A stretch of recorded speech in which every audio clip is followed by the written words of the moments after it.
You are now listening to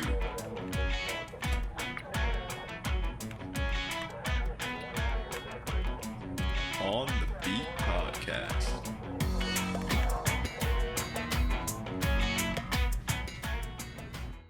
All right, and welcome to episode number 10 of the On the Beat Podcast with Lou Maroto and myself, John Riddle. How you doing today, Lou? Good morning, John. Good morning. How's your day going so far? Blessed. Happy to be here. We have a great episode, a special guest. So we're ready to get into it. Yeah, definitely. Before we get into it, I want to thank our sponsors. First one is Simpatico Real Estate in West Palm Beach for assisting us in our endeavors. Palm Beach Personal Protection Group out of Palm Beach Gardens, Florida. Lou Maroto, the head instructor there, and Riddle Defense out of Boca Raton, Florida. And with myself, John Riddle, lead instructor here.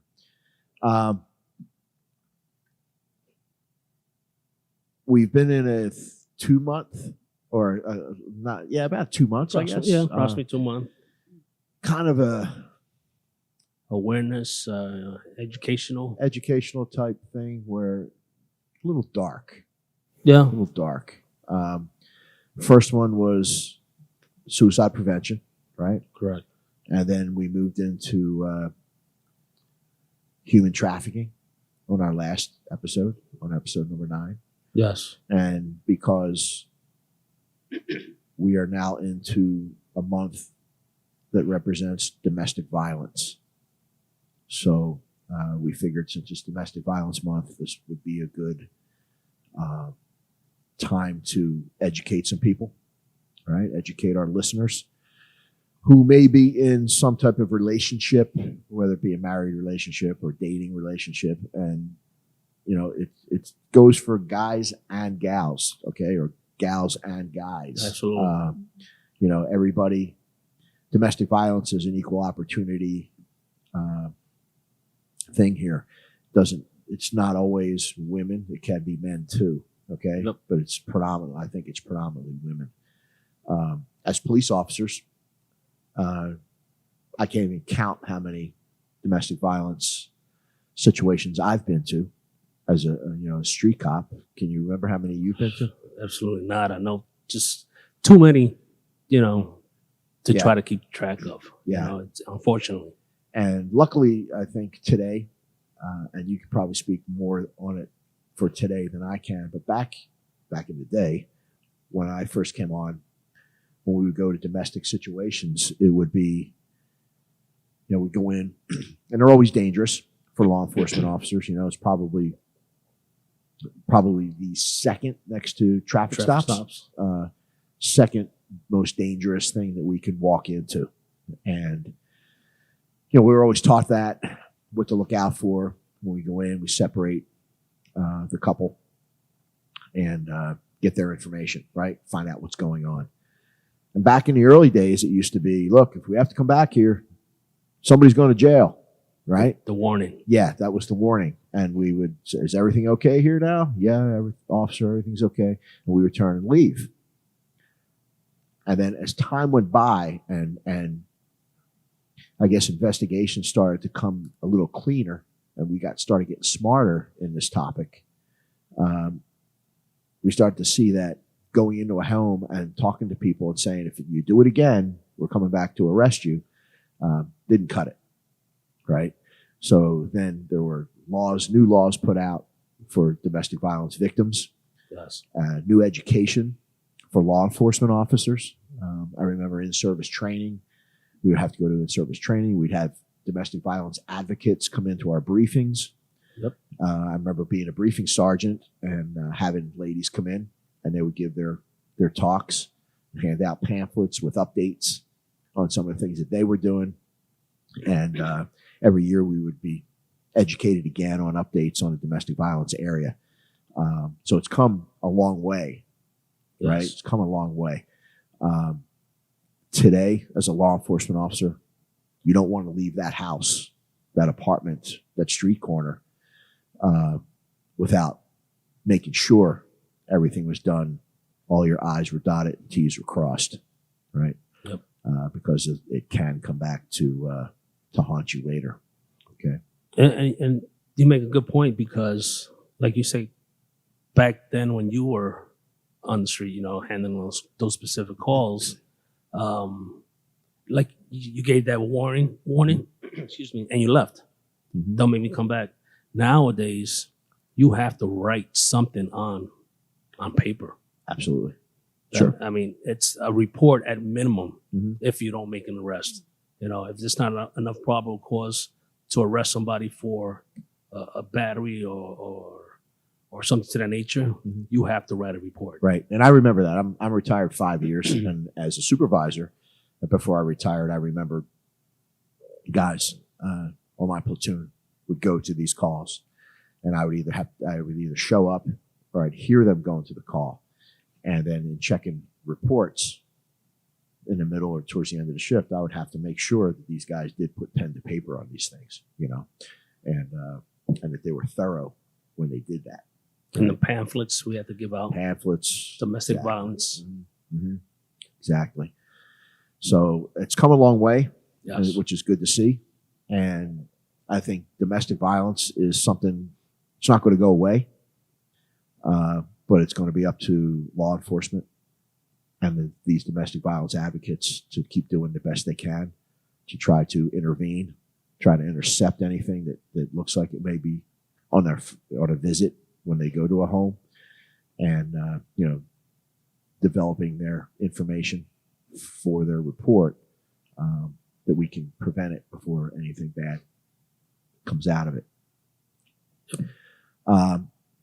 With that said, we have a very special guest today who has encountered some domestic violence in her life and some time ago, and she is basically in herself an advocate towards domestic violence because of what she has gone through. She has a lot of knowledge and things that she can put out to people to educate them and be able to hopefully, in her words, educate people and be able to prevent somebody from having a hardship going down the line. So with no further ado, I'd like to introduce Leigh Garczynski. Hello, Leigh. Hello, good morning. Good Welcome, morning. Leigh. Thank you. First of all, I want to thank you for having this topic and discussing it with people. It's important that people understand what's going on and what's happening in the world. Absolutely. Absolutely. Before we get into anything, okay, I read your bio, pretty impressive bio, and I have to admit, okay, I got to bring it out here. Okay, Leigh is my fiance, and we've been together about 10 years. So, and it was well after her situation that had taken place.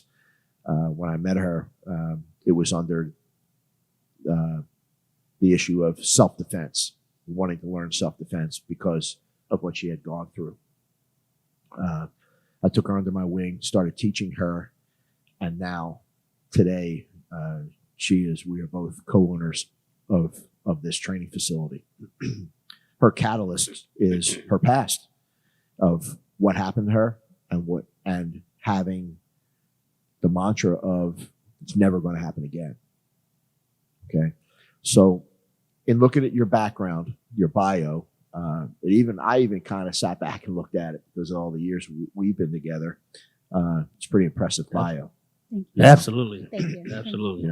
And to see her today, she's come a long way out of her shyness of being able to perform in the self-defense realm. She shoots, she does physical self-defense. She's a physical fitness instructor also. And, she puts the full package together and she trains a lot of people, every day and over the years that she's been doing this. So just a little bit of me beating my chest for you. Okay. But before we get into any of the heavier topic, I like to do a little icebreaker. Okay. So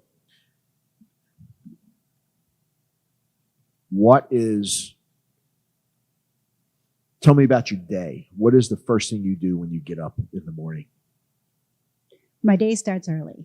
I usually get up about 4 a.m. I have my clothes laid out the night before, so it's no excuses. I do a count that I learned from another mentor, 5, 4, 3, 2, 1, and then my feet hit the floor, and then it's go time. I start off with coffee, and drive to work, to the gym, and then I usually do my own training, and then I start my day training others. Okay. All right. So coffee and working out. Yes. Good. Sounds like my day. I do the 5, 4, 3, 2, 1 snooze. 5, 4, 3, 2, 1. Hit that snooze button. I get it.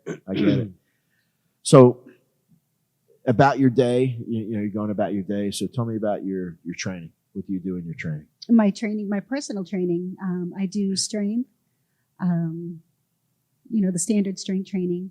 I also incorporate the MMA style, mixed martial arts. So I'll do boxing, a little bit of groundwork, running, explosive positions, mix it up a little. Okay. All right. Excellent. And how long have you been doing this for? Too long to count. Okay. I'll take it. I don't want to give my age away. Okay. Fair enough. All right. Okay. So,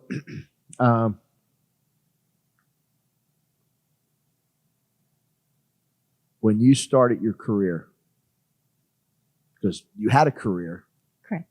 before you got into this. So let's stick with this. All right. What's one thing you wish you had known before you started this career? This career, I wish I had started this when I was younger. It's an empowerment. I believe everyone, boy, girl, everyone should learn self-defense and taking care of themselves. Because at the end of the day, you're your own personal protector. There you go. Very good. Do you think more people are getting involved into the physical training? Yeah, I think so. I think they're starting to understand that they have to take care of themselves, both physically and mentally. One thing that I do here, not to go off topic, but people that go to the gym every day, it's a sense of relaxation for them, mental relaxation. Mm-hmm. That's their time to get away from everything, right? And they put 100% into the gym. It's like a release. Yes. Where you can become creative. Like when I go for my jog, I don't listen to music. It's my time to become creative. I'm in my own thoughts. I don't think about anyone else, and it's just about myself. It's me time. Good. Which is very important. Great. Okay, and something you had written, and I have it here. I'm going to read it verbatim. Okay, it says, "By sharing my story, it's my hope to help others recover and seek help. Self-defense is not about muscle hurting people or playing a game of egos or living paranoid. It's about taking control of your life in a positive way, conquering your life's circumstances, and giving you a sense of empowerment. Trust me, I didn't always think this way. I was one of the ones who thought, quote, it will never happen to me. Well, that wasn't the case. So, it'll never happen to me. We hear that a lot. We hear it speaking to victims of crime. Okay. And you said it. So what changed your mind on that? Why was that thought pattern in your head that it'll never happen to me? I came from a very small town. In my high school, we only had 400 kids, and that was a combination of 2 towns. I come from a very nice family and never saw any violence. We didn't even lock our doors at night. In my dating when I was younger, everyone was very nice and respectable. Mm-hmm. And my situation didn't happen until I was in my 30s. Okay. All right. So in your 30s, you married a guy. Correct. You say here, he's a good-looking guy, successful, smart. He liked to do different things. And then after a short time of being in the marriage, the true him came out. Bit by bit, my life as I knew it wasn't the same. Mm-hmm. After a few years, the worst situation that changed me forever took place. So bit by bit, my life as I knew it wasn't the same. Tell me about the bit by bit, or tell the people about the bit by bit. What did you see that kind of, was it either a blatant right in your face or something that was just a small thing that you had to kind of take a double take to? It was little by little. There were red flags that I really didn't pay attention to, that when you're in a marriage or you fall in love with someone that you kind of ignore. And we actually dated for about 6 weeks, and then we eloped. So it wasn't very long of getting to know each other. And after we eloped and we came home from honeymoon, everything kind of changed. It became his world, not mine. So little by little, I lost my friends. My family would go on family vacations and we wouldn't go. So slowly, I started to lose my independence. Okay. So is that something that's common? Yes. In relationships where the boat starts to tilt to the other side? Is that something that's very common? And a lot of people believe that abuse is just physical, but it's also, abuse is emotional, and it is losing your self-confidence, your self-esteem, and losing who you are, and separating you from people that you associate with. Okay.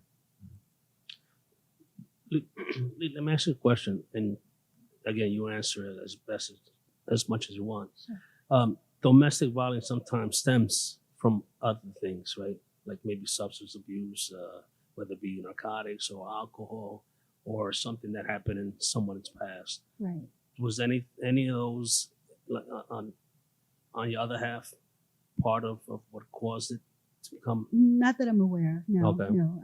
He did have some issues that I found out about after he had passed. Yeah. Okay. All right. So, how long did this go on? The signs and you dealing with it, and what went on in your head when you saw these? A lot of different things. I knew I should have left, but it was whenever I was going to leave, things were going to change, things were going to get better, and they did for a short amount of time. It was temporary, and then everything kind of slid right back to where it was. And people around me saw it, and I didn't want to listen. I had the personality where I thought I could change him or help him. Sure. And it wasn't the case. And I get that question a lot of, why did you stay so long? Why didn't you leave? And I can't answer that. And it's a hard question to really come to terms with. And I had to deal with that myself. Mm-hmm. And then when I did finally leave, that's when everything happened. Okay. So how many years? About 3. 3 years before you decided to pull the pin on it, huh? Okay. And I think that's it's a tough decision that, male or female would have to make. Because I saw some of that growing up within my family, mm-hmm. Where the wives were, old school, mm-hmm. and they were in one way, shape, or form determined to try to make it work, and most of it was alcohol related on the guys, the males, the side of my family. Mm-hmm. But the aunts, what they try to make it work, and they kept, I'll give you another month, get better, and and unfortunately sometimes it didn't work out. Mm-hmm. But it's a tough decision. Yeah, it's changing. Yes, it is. Yeah. So. Yeah, it's never easy. And I used to hate having that question asked to me, you know, why didn't you leave sooner? And it's just not that simple, Mhm. you know. Okay. So you said it was 3 years? About 3 years, yeah. Okay. And you said it was 3 years, then you left. Can you expand on what happened during that time or after that time? During that time, certain things happened, and it wasn't an easy time at all. And I moved back home with my family. All right. So the listener or the viewer that's watching this right now, and with you giving all these different signs, these different things that they can pick up on, what would you tell that person right now that's going through something at this point? What would you tell them right now? I would tell them to seek help. Seek help immediately. If you notice, and like I said, it's not just people automatically assume that domestic violence is the physical. And it's not. It's the emotional. It's the slowly taking your independence away, cutting you down where you have no self-esteem and you lose who you are. I would tell them to call the domestic line that we have here, talk to a family member that they trust, and seek help. And if they can, leave. Okay. So if they're going to leave, okay, first off, the domestic violence hotline, okay, they give that a call. They can talk to somebody there. They have counselors online. If they decide to leave, where can they go? Is there any specific place they can go? I mean, you had the luxury of and being lucky. Your family lived in the same town you did, Mhm. and you have a close family. You moved right there, and that was a good protection area for you. Some people are out of state. They live away from their families. Okay. So calling the domestic hotline, looking for assistance, they can also place you, and correct me if I'm wrong, Lou, in a place that is going to be a safe house basically for you until you can get squared away. Yep, absolutely. They have the resources are out there Mhm. in today's times, where when you respond to a domestic violence call and an arrest is made, or one of the spouses is looking for assistance, we make every attempt to try to get them out of that violent environment. You have people people from different agencies will show up and will try to immediately get you out of that house. Mhm. I've been to calls recently where they showed up and they take all the information, and they start making this. They literally on scene start making calls to find you a safe place. So that's a great resource there. Absolutely. It's very important. And it's harder if you have children.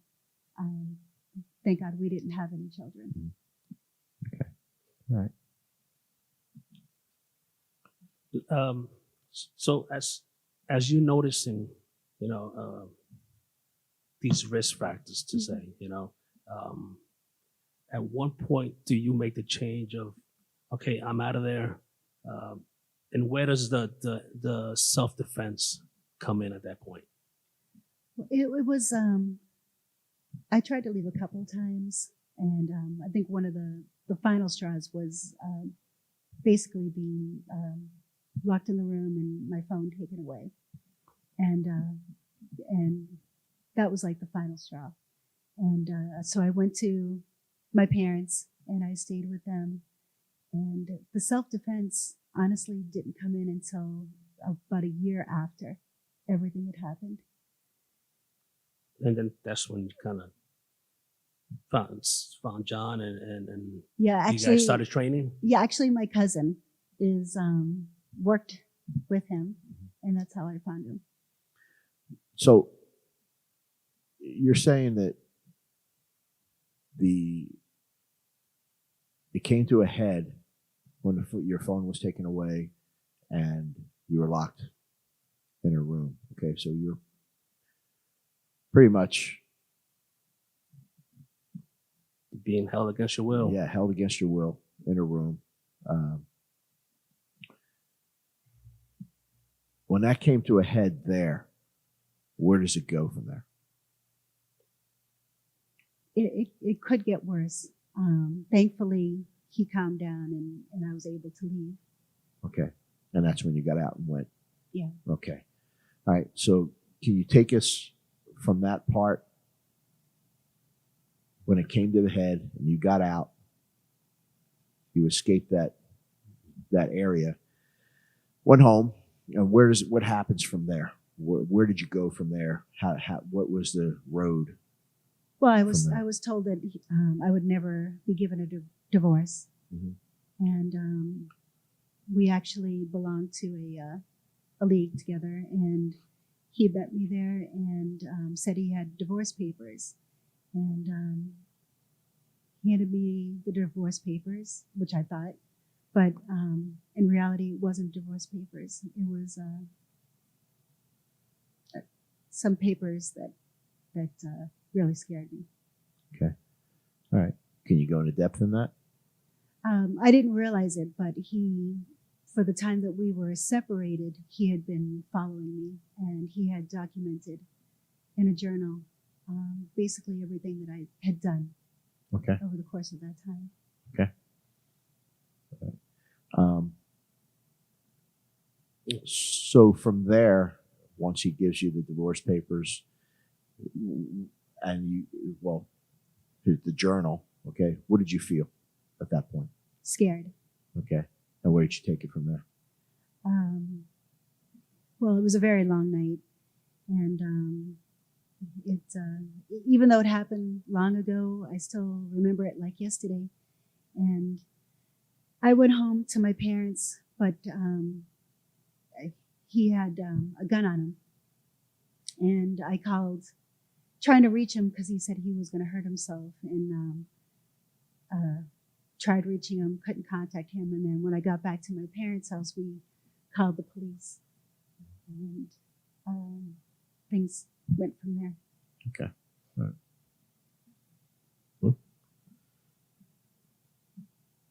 Being, people think that domestic violence is something easy to get past, and me seeing it in my family, because, like Suicide Awareness Month, when we talk about that, we're not immune, from domestic violence. We're not immune from suicide. We're human, Right. And unfortunately, sometimes, in relationships, it doesn't work out.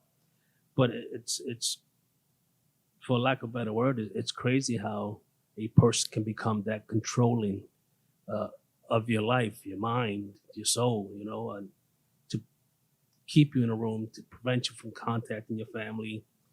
Really, you're a prisoner of this person.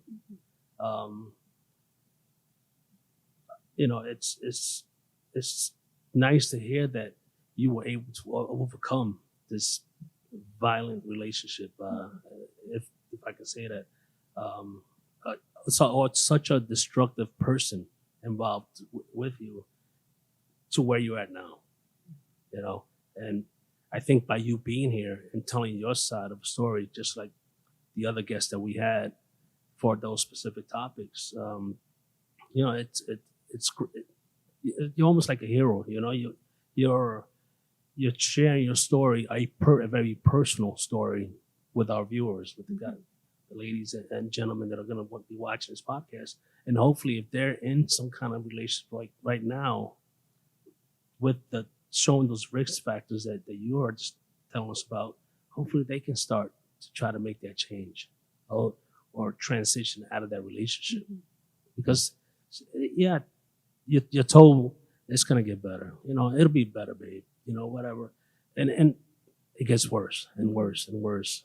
So, I commend you for coming over here with us on our show and telling your story, Absolutely. Thank Yeah, you. definitely. because it takes guts, it's not easy to say personal stuff about yourself to who knows, millions of people that are watching this.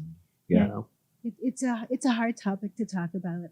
I do still, like I said, after all these years, I still get emotional, and I suffer from anxiety and panic attacks. I think after something like this happens to a person, I had what they called survivor's guilt, Okay. where I thought I caused his issues and his death. It's something that never leaves you. It changes you as a person. And now I'm starting to grow, and it's through self-defense and meeting different people that I'm starting to feel a little bit more empowered and able to take care of myself. And the reason for coming on today is if I could just help one person, with my story, then I've done something. Absolutely. you Yeah. know.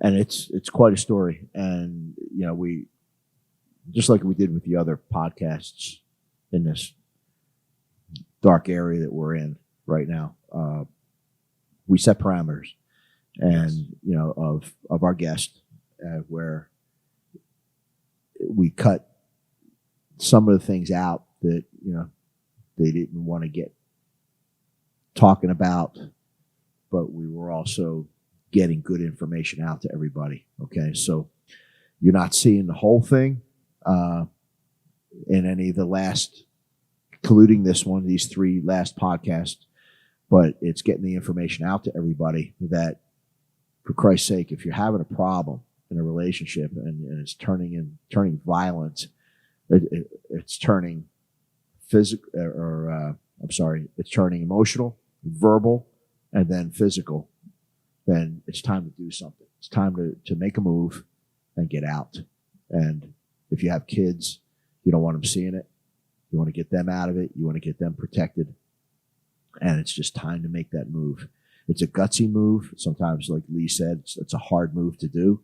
But and even you said it, but it's a thing that has to be done, because you don't want that other option where it could go. Right? Yeah. Exactly. And John, you said one of the biggest things you said was kids.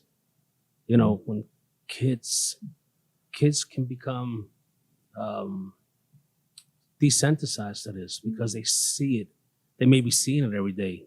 Like how many calls have we been on to or gone to, I'm sorry, where, the kids are crying and screaming and, mom and dad are going at it and you're trying to break it up. And imagine these kids seeing this stuff, maybe every day when Sure. the police are not there, so they can have these emotional scars as they grow up. And I've seen it, and again, it's hard to talk about it, but you have to vent to somebody, because otherwise it becomes like like a cancer inside your body. You have to get rid of that pain, and you find your way with self-defense and MMA and all that good stuff, to get, to feel better about yourself. Right. And, and I've known you for a couple of years, and, Leigh doesn't play. No. I see her in the gym and she goes at it 100%, 110%. Thank you. So I commend you for all your accomplishments. Thank you so much. Now, question that I have, and maybe the viewers have, that I don't think we really hit on this with you, is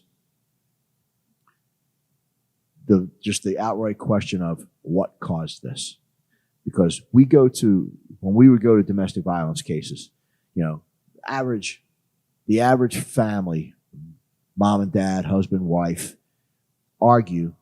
What's the number one thing they would argue over that would cause distress in the family? Probably money issues, right? Another one is infidelity, right? What caused this?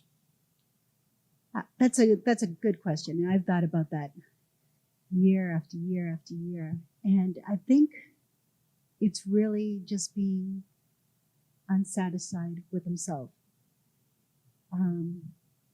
He had a lot of issues, and I think that just came to light and was taken out on our relationship. Okay. and being taken out on the relationship, it just started to boil. Correct. It started to roll. Yeah. Okay. And I think because he felt that he was losing me, that it became worse. I see. Okay. That's one thing about abuse, is that it's a control factor. And personally, or in my opinion, I think when they feel like they're losing control is when they up their abuse, whether it be physical, emotional. It's a control factor. Okay. All right. All about the control. You know, and I was reading some of the information that you gave us, Leigh, and control.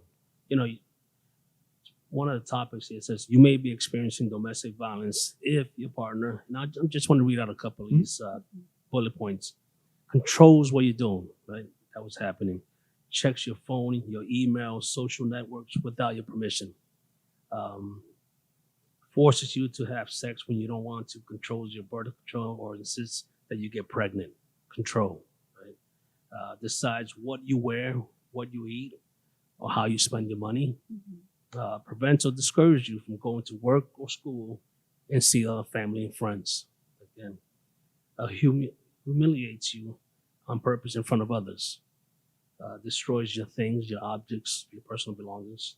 Then threatens you, your children, other loved ones, pets, pushing, kicking, etc. Maybe with or without a weapon.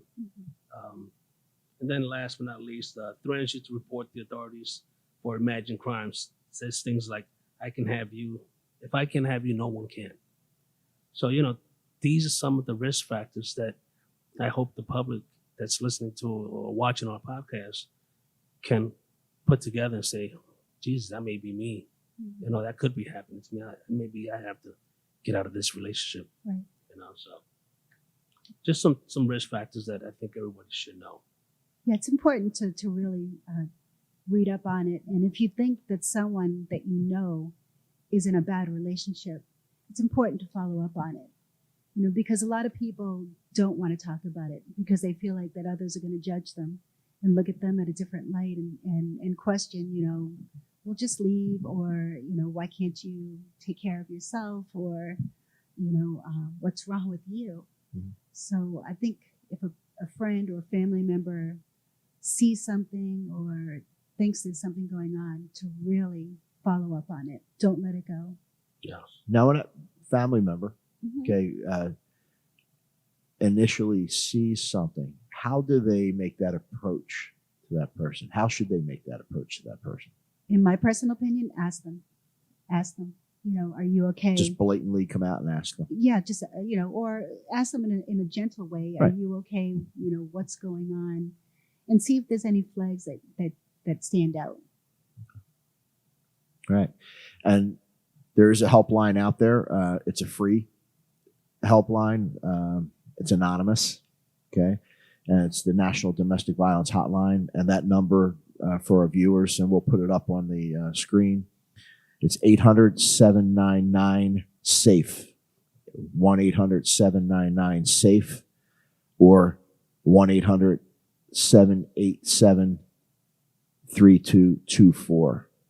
Okay, so it's 24 hours a day, 7 days a week, and they have many languages. The people that answer the phone speak different languages, so the staff can help you out and give you different numbers to different resources if you need those. But you have to make the call. You have to make the call. If there's a situation that you're going through, and some of these things that Leigh spoke about just had the hair on the back of your neck stand up, and you're looking at yourself in the mirror saying, you know what, I think that might be my situation, then you got to make that call. And you got to do it as soon as possible. And if you're in immediate danger, call 911. Absolutely. Don't be afraid Absolutely. to call the police, because the police are there to help you. Mhm. You know. Absolutely. Yeah, I'm going to give you a quick example of like domestic violence abuse on a call that I went to like 2 or 3 months ago, where we got the 911 call. It came in from another agency, you know, and you know, remember how they do that. Comes in from another agency and it gets dispatched to our agency because we're the tower, Right. the cell phone pings. But I showed up, and there was 2 kids in the house. Mom and dad were not home. And I looked, I talked to them. They were Spanish. I talked to them in Spanish, and I said, "Are you guys okay?" Somebody called. And they made it seem like, the house was not in shambles, in disarray, which is some of the stuff that we look at, chairs thrown around, dishes broken, stuff that's, lamps, etc. And everything appeared to be normal. I ended up getting called back. I spoke to my sergeant. I said, "Listen, nothing appears to be wrong right now. Mom and dad in the home." Okay. So we ended up getting another call about 2 hours later. Mom was home now with an infant. The same 2 kids that were there who acted like nothing was wrong now are their personalities changed. Now they're like, "Okay, Mom's home. Maybe I can say something to you." And sure enough, Dad finally came home. He was a little bit, he had been drinking a little bit. And you can see that he was like controlling the woman. Supposedly he was beating her. She did have some scars, some marks. But that's when I believe it was Children and Family Services showed up, and we were able to get the mom out of the house with the kids. And there was an arrest made on the dad. But it's just weird how sometimes the kids will try to make mom and dad whole, and Sure. No, I don't want either one of them to go to jail. Mm-hmm. So I'm willing to lie, even though I'm seeing this every day. Right. It's like a protection. Yeah. And it sucks that, that kids would have to try to keep their mom and dad out of jail, but yet keep taking that abuse. Right. Because that's probably the way that they were raised. And sometimes they don't know any different, and they're afraid of the consequences. Yeah. Yeah, I think they are, and real quickly, I want to ask you, because of your experience, I know you're a mentor and you've done motivational speaking.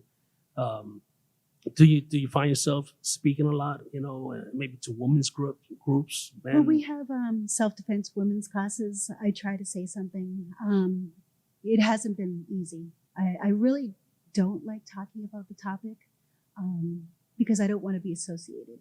As I looked at it as that it was my fault, and I didn't want to be labeled as a victim. So, but now I think feeling a little bit more empowered, I'm able to talk about it.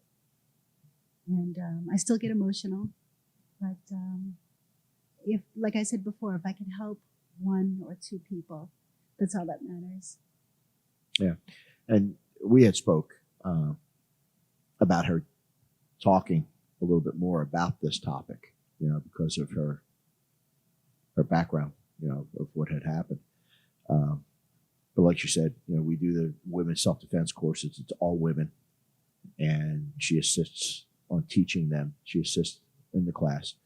But when I do my introductions of my team and I introduce Leigh, that's her cue, basically, of she comes out and she'll tell her story, as to what had gone on. It's not a full-blown story again, okay? But it's the part of, hey, if something like this is going on, you got to wake up and you got to see yourself, what's happening to you. And by the way, while you're here, we're going to teach you how to defend yourself. And, and I'm going to show you what you can do. So she's a pivotal point in that type of course. Mm-hmm. And it just doesn't happen to women. I mean, this can happen to anyone. It can happen to boys, to men. Sure. So I think it's important for everyone to be able to take care of themselves. Yeah.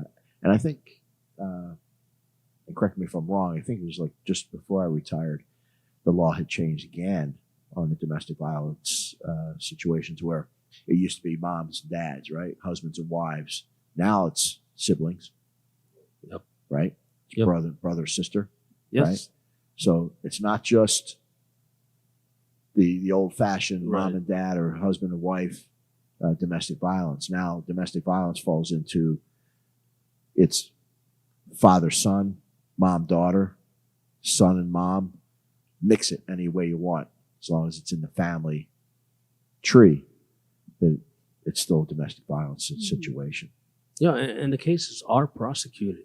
You know, the person may not go to, the suspect may not go to jail for years, but they are punished in one way, shape, or form. Whether you have to do community service or go speak or whatever it may be, the cases are prosecuted. It's taken so much more serious nowadays. Like I said before, you have to document that. There's a lot of liability. You don't want something happening to either or at the home, and then you leave, and then it causes somebody dies. Somebody gets seriously hurt. So, yeah. And you don't want that to happen to you in your beat. Where you left because maybe you were lazy, you don't want to write. As a police officer, yes, absolutely. So, do your job. Yep. Do your job. Do it thoroughly, and document. And I see the guys and girls out there work in the streets. If it's domestic related and they think probable cause exists, somebody's going to jail. Sure. Yeah. So, it's not like back in the day. No. Like we started out with. Don't make me come back Just again. Don't make me come back here again. Right. No. So, it's good to see that has changed. It's come full circle. Well, not full circle, but it's come for 100% improvements in the law and in the standard operating procedures of law enforcement. What they have to do. But it all starts with the victim. It all starts with that victim that Leigh may have just sparked something, like I said, in somebody's back of somebody's mind. Hey, I might have an issue. Well, that you're going to get the ball rolling when you call that domestic violence hotline, or you speak to somebody that you can trust and they can help you. Yep. And that's the hardest part. Like we said Yeah. before, Yeah. taking that first step. That is the hardest part, is taking that step. And like I said before, when I was in the situation, I didn't really think I was being abused. Mhm. And even after everything happened, it took me a while to understand that what happened wasn't right. That the emotional, the talking down and the different situations wasn't right. Mhm. And it took me a while to come to terms with that. Okay. I think we Okay. we gave out some good information today, and like Leigh said, I hope it helps somebody else. Absolutely. That's listening. Absolutely. And, again, on camera, we got that placard up there with the domestic violence hotline on there. And again, the domestic violence hotline, it's a free anonymous call. One more time, it's 1-800-799-SAFE or 799-7233. Okay. All right, Leigh, I want to thank you for coming on. It was much appreciated. You were coming in here. We know it was hard. Right. I had to pry her fingers off the desk, but she did. I knew she could do it and did a good job. Thank you. Thank you. Yeah, Thank you very much. Thank So you thanks for for telling coming your on. story. And I think that's a wrap for On the Beat podcast number 10. Episode number 10. All right, let's go drinking. We'll keep it going.